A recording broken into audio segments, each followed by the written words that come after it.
and welcome back to Dukas Copy TV. Now, as regular viewers of Dukas Copy TV will know, once a week we have a collaboration interview with the financial newspaper Agefi. Nicolette is back in the studio again to interview Tianning Ning Kernen on Chinese leadership and economic slowdown. Over to you, Nicolette. This autumn, the 18th National Congress of the Chinese Communist Party will renew its leadership. With the euro crisis and the observed economic slowdown in China, the new government will face huge challenges. How peaceful will the transition be, and what new economic reforms are necessary? Tianning Ning Kernen, specialist of emerging markets at Semper Gestion, is here with us to shed some light on this issue. Tianning, hello, welcome. Can you tell us how you feel this transition is going to take place? Okay, so after the political fight earlier this year, I think it's going to be a smooth leadership transition this autumn. Mr. Xi Jinping, whose father was a former Communist Party leader, is going to be elected the army chief, and early next year he's going to be elected the Chinese new president. So at this point, it's not going to be any surprise. As of the new economy policies, I think he's going to continue to promote domestic consumption and continue to heavily invest in the inner areas of China. And he will rely heavily on the Central Committee, and I don't think he's going to have special personal initiatives. So.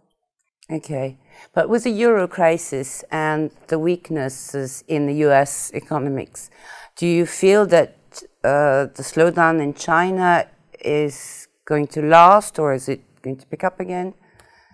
Yes, we all know that China is a large production base for all over the world economy, and the Chinese producer today, they're in trouble.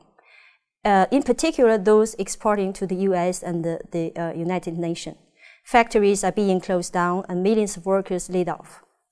At the same time, the domestic consumption is not growing as fast as it has been in the past. So there is indeed many troubles now.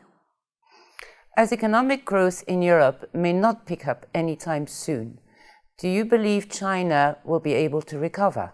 Yeah. Yes, I think there is many chance that Chinese economy is going to recover because at least the international economic crisis will going to accelerate the reorganization of the manufacturing sector. We know that there is a huge overcapacity problem within this sector in China. For example, this is the case for the car production manufacturers, and it is also the case for white goods. Government just announced that they are going to subsidize up to 50% of the washing machines and up to 20% of the refrigerators. For Chinese manufacturing, it's going to be, they have to look into other new markets. For example, it could be inner China areas, and it could be other emerging markets areas. So, and some of the companies, actually, they already started to expand to other emerging markets. For example, among Chinese constructors, they have gained tremendous market share, for example, in emerging Asia. They command probably roughly more than half of the market share in the construction sector. And they command 30% market share in Africa and 13% in Latin America.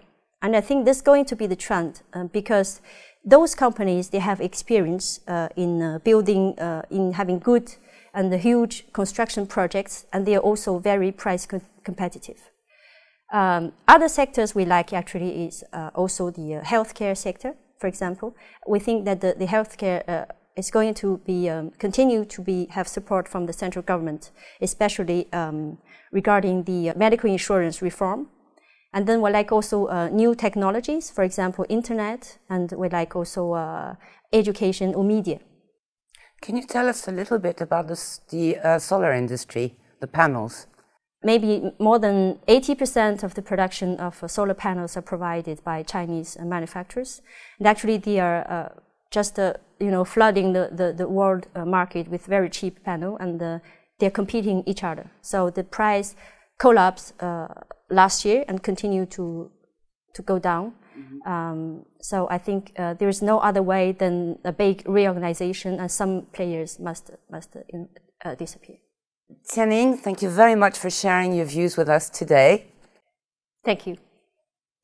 So that's all from us for today in the TV studio here at Dukas Copy TV. A big thank you to Nicolette and Tianning Ning Kernen for their interesting insights into the Chinese economy. But for now, goodbye.